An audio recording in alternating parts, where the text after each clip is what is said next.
આજની ધર્મકથા. પ્રણામ. પરમ પૂજ્ય આચાર્ય ભગવાન શ્રીમદ વિજય શાંતિ સુરીશ્વરજી મહારાજા. એક ચમત્કારિક વ્યક્તિત્વ, અજબ ગજબની શક્તિઓ, એના ધારક એવા ગુરુદેવ. જ્યારે કોઈ જીવને પોતાના આત્માની શક્તિઓનો અનુભવ થાય, પોતાની આત્મિક શક્તિઓની સંવેદનાઓ થાય, ત્યારે એ જીવ આ જગતની અંદરમાં જે પણ કાર્ય કરે એ જગત માટે આશ્ચર્ય હોય. કારણ કે એમની જે શક્તિઓ છે એ કંઈક અલૌકિક હોય. કોઈએ ક્યારે કલ્પી ન હોય એવી વાતો, કોઈએ ક્યારે વિચાર્યું પણ ન હોય એવા પરાક્રમો, અને કોઈ ક્યારે કલ્પના પણ ન કરી શકે એવું બધું જીવન આ આત્મિક શક્તિઓની સંવેદના જેને પ્રગટી છે, અનુભૂતિઓ એની માટે સહજ હોય. આપણે અત્યાર સુધી ઘણી બધી વાતો સાહેબની સાંભળી, અને જેટલી સાંભળી કદાચ એના કરતાં ઘણી બધી વધારે સાંભળવાની પણ બાકી છે. એવું જીવન હતું એમનું.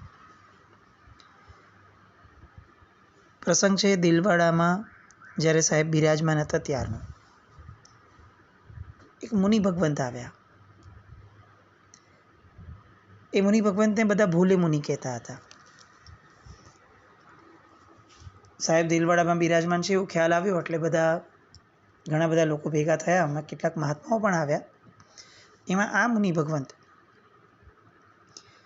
જે એમના શિષ્ય પણ ન હતા, જે એમના સમુદાય કે એમના સહવર્તીમાં પણ ન હતા, અને એ આવ્યા. સાહેબની નિશ્રામાં રહેવા પણ લાગ્યા. એ મુનિ ભગવંત જે હતા એ જન્મથી મૂંગા હતા, બોલી નહોતા શકતા. સાહેબની દ્રષ્ટિ એમની પર પડી. દ્રષ્ટિનો પ્રભાવ, શક્તિપાત જે પણ ગણીએ તે, અને ધીરે ધીરે બોલવાના શરૂ થયા. કેટલોક સમય ગયો અને મુનિ ભગવાન જે છે એ લગભગ સ્પષ્ટ કહી શકાય એવી રીતે બોલતા થઈ ગયેલા. એક દિવસ અચાનક જ પ્રવચનની સભા ચાલતી હતી, અને શાંતિ વિજયજી મહારાજે અચાનકથી એ મુનિરાજને બોલાવ્યા. ભોલે મુનિ એમ કરીને બોલાવ્યા જાહેરમાં જ, અને કીધું કે હવે તમે પ્રવચનની શરૂઆત કરો.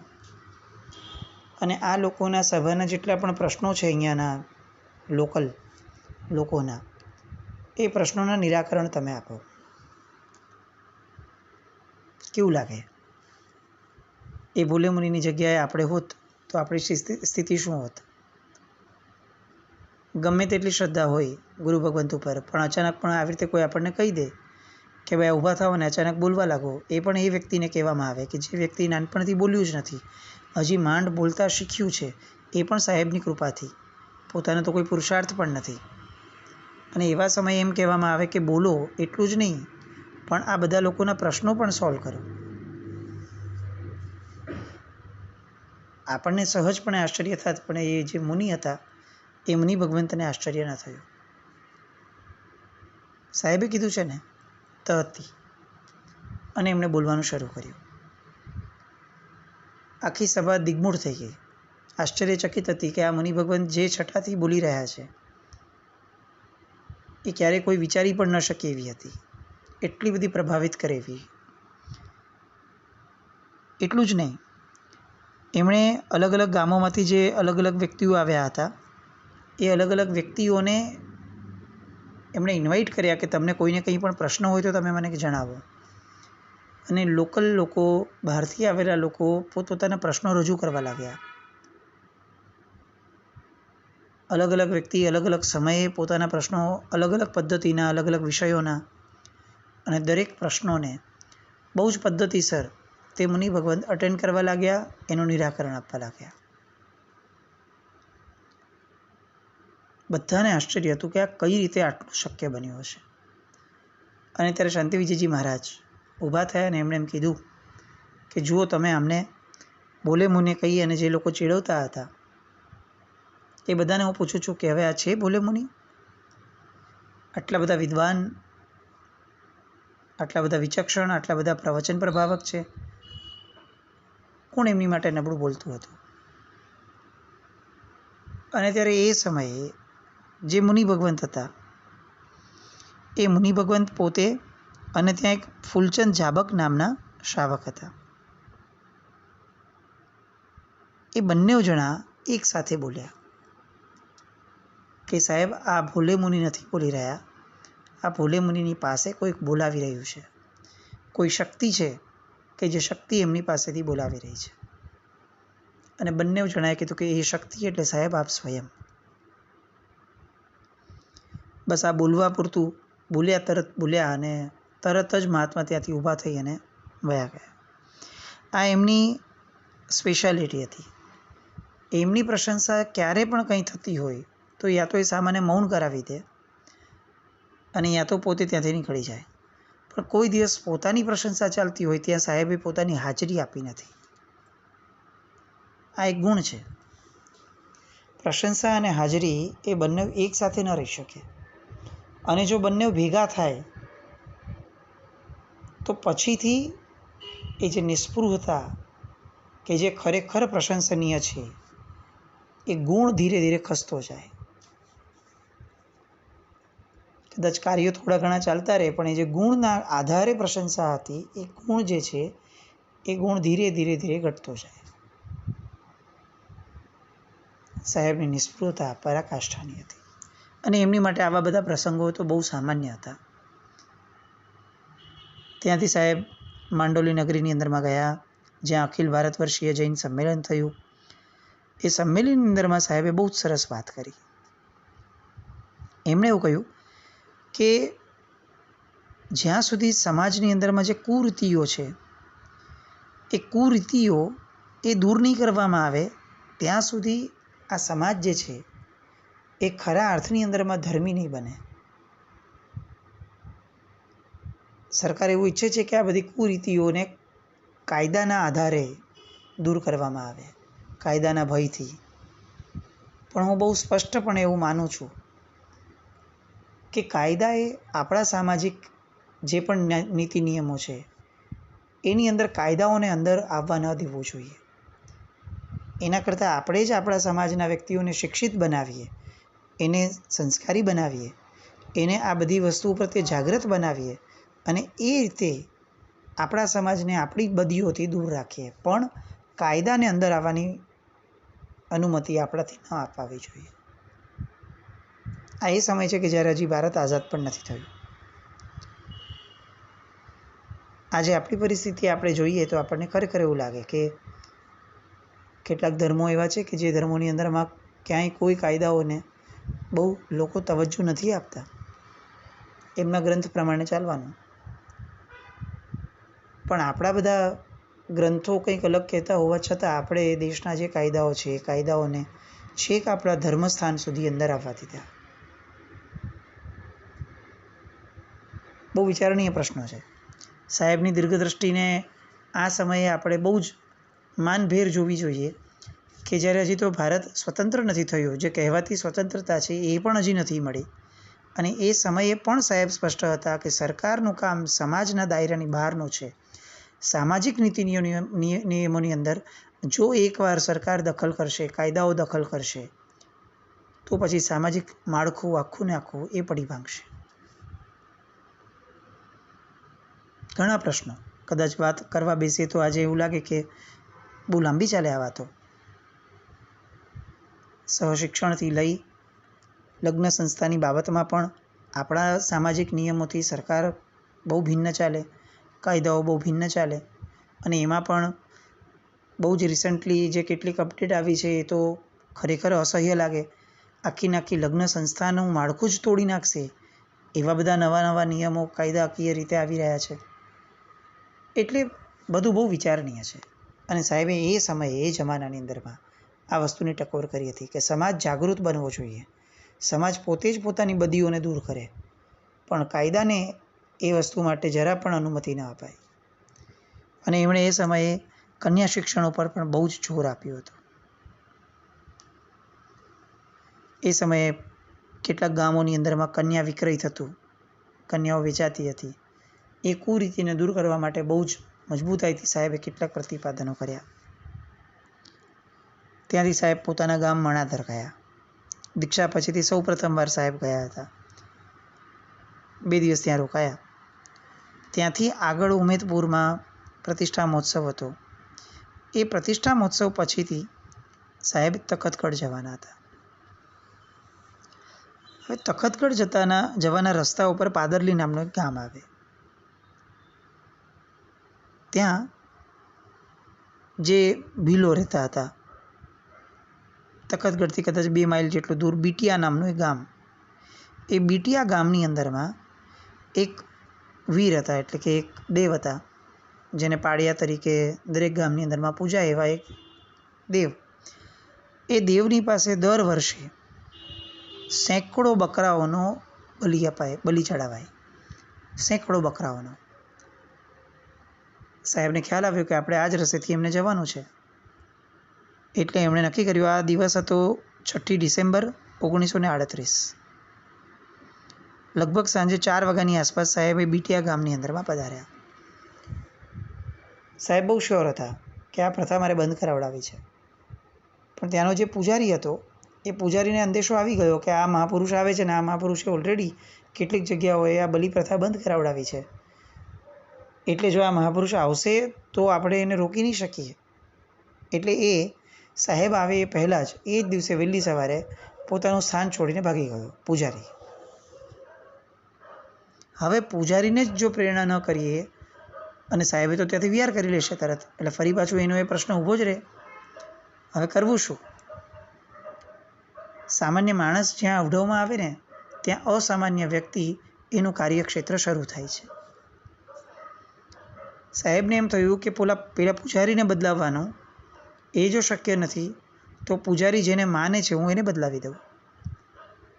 આત્માની અનંત શક્તિઓ જેને ઉઘાડમાં આવી છે એ વ્યક્તિ માટે કશું અશક્ય નથી હોતું અને કશું દુષ્કર પણ નથી હોતું. સાહેબે વિહાર કરતાં કરતાં રસ્તામાં જે વીરનું સ્થાન આવ્યું, જે દેવનું, એ દેવ પ્રતિની સામે ઊભા રહીને 2 જ મિનિટ માટે સાહેબે એની પર દ્રષ્ટિ કરી.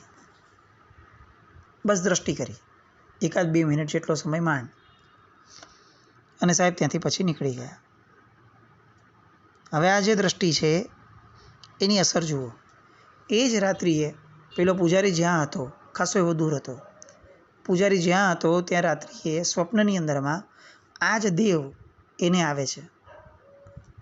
અને સ્વપ્નની અંદરમાં એ દેવ એને પ્રત્યક્ષ થઈને કહે છે કે આ જે ગુરુ ભગવંત આવ્યા છે એ ગુરુ ભગવંતની પાસે જા અને એમની પાસે જઈ અને જીવ હિંસા નહીં કરવાનો નિયમ લે, કારણ કે હવેથી મને જ આ જીવ હિંસા નથી જોઈતી. એટલે જો તું મને માનતો હોય તો તાત્કાલિક જા ગુરુદેવ પાસે અને ત્યાં જઈ અને હિંસાચાર ન કરવાનો નિયમ લઈ લે.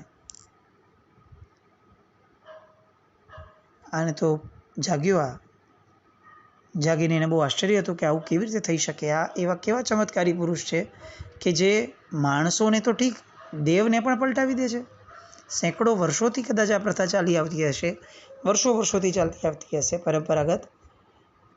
અચાનક આ દેવને એવું તો શું થઈ ગયું કે દેવ પોતે આવીને કહે છે કે હવેથી મારે જીવ હિંસા નથી કરવી. અને ગયો તરત જ સાહેબ પાસે. બપોરે 3 વાગે સાહેબ ક્યાં છે એવું ગોતતા બાકલી સાહેબ પહોંચ્યા હતા ત્યાં પહોંચ્યો. અને સેંકડો લોકો ત્યાં સાહેબ આગળ બિરાજમાન હતા.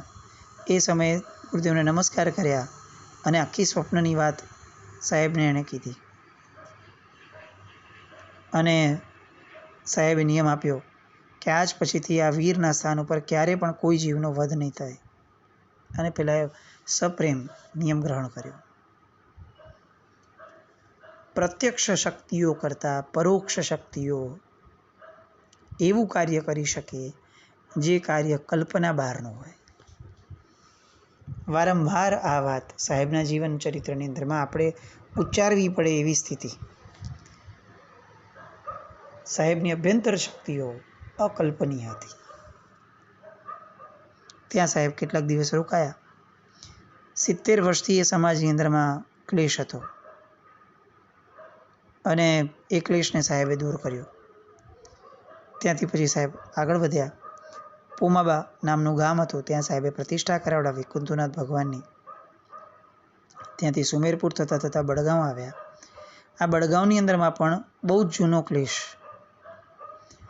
હવે મજા જુઓ, કોઈ પણ ભોગે ક્લેશ દૂર નહોતો થતો. સાહેબે લગભગ 8 દિવસ સ્થિરતા કરી, પ્રવચનો આપ્યા. લોકો પીગળે પણ છતાં પણ દૂર ન થાય. બધાને એવું ખ્યાલમાં આવતું હતું કે આ 80% વસ્તુ તો પતી ગઈ છે, છેલ્લો ધક્કો કંઈક થવો જોઈએ. અને સાહેબે એક પ્રવચન અલગથી ગોઠવ્યું, બહેનોનું. દીર્ઘદ્રષ્ટિપણું કોને કહેવાય? સાહેબે ગામના બહેનોનું એક પ્રવચન ગોઠવ્યું અને બહેનોને એ દિવસે સાહેબે જે રીતે આ જે પ્રશ્ન હતો કે જેને 70 વર્ષથી ચાલી આવતો હતો, એ જે ઝઘડો હતો, એ ઝઘડાના નિમિત્તે સાહેબે કેટલીક વસ્તુઓ એવી સમજાવી કે બધા જ બહેનો કન્વિન્સ થયા કે હવે તો આ ઝઘડો જોઈએ જ નહીં. એટલે સાહેબે છેવટે જ્યારે એમ લાગ્યું કે હવે બધા જ આ બાબતની અંદરમાં સહમત થયા છે, એટલે સાહેબે પૂછ્યું કે તમારું શું યોગદાન ગણું હું? અને બહેનોએ કીધું કે સાહેબ આપ કયો. એટલે એમણે એમ કીધું કે એ લોકો ઝઘડા વગર જીવી શકશે, ખાધા વગર જીવી શકશે? બસ આટલો અંદેશો એમણે આપ્યો, આટલો ઇશારો એમણે કર્યો. બહેનો સમજી ગયા. અને ઇતિહાસ એવું લખે છે કે ગામની અંદરમાં દરેક ઘરના બહેનોએ ઘરમાં જઈને એ દિવસે કહી દીધું કે આજ પછીથી રસોડાની હડતાલ. જ્યાં સુધી આ પ્રશ્ન, આ ઝઘડો એ પૂરેપૂરો નાબૂદ નહીં થાય ત્યાં સુધી એક પણ ઘરની અંદરમાં રસોઈ નહીં બને. 1 દિવસ, 2 દિવસ,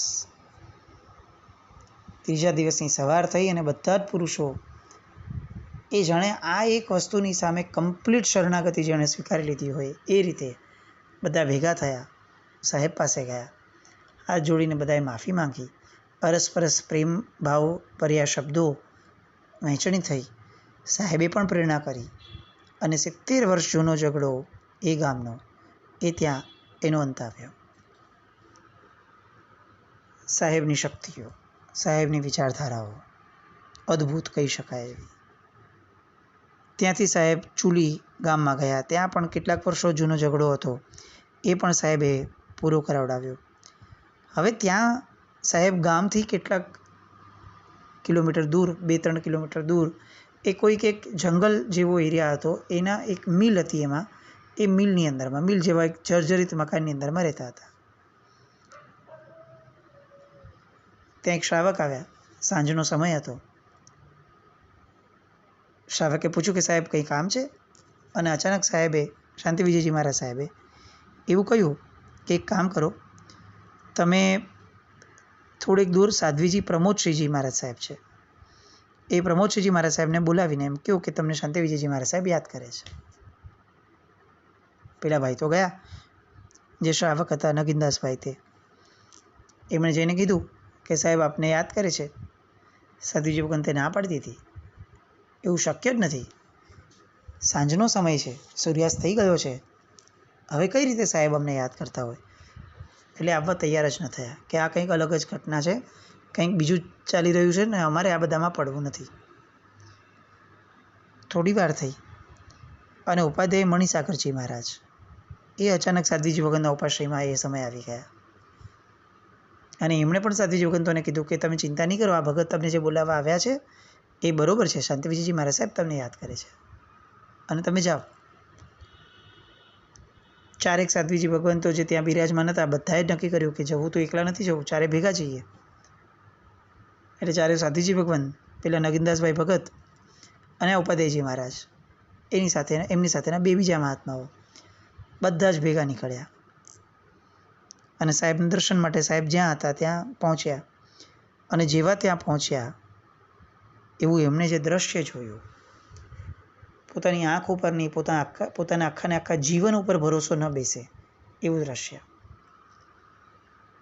સાહેબ ત્યાં બિરાજમાન હતા અને એમની બાજુમાં કેટલા બધા સિંહ, ચિત્તા, સાપ, વીછી, આ બધા આજુબાજુ વીંટળાઈને બેઠા હતા. એને એમાંથી એક સિંહ તો એવો હતો કે જેને સાહેબના ખોળાની અંદરમાં માથું ટેકવી દીધેલું હતું અને સાહેબ એના માથા પર હાથ ફેરવતા હતા.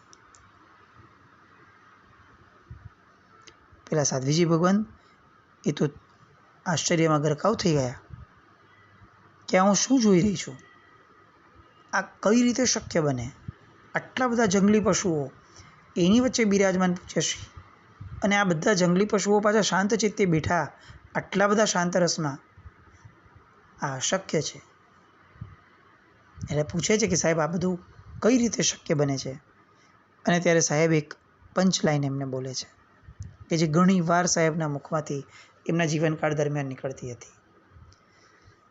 સમસ્ત વિશ્વ અપના પરિવાર હૈ.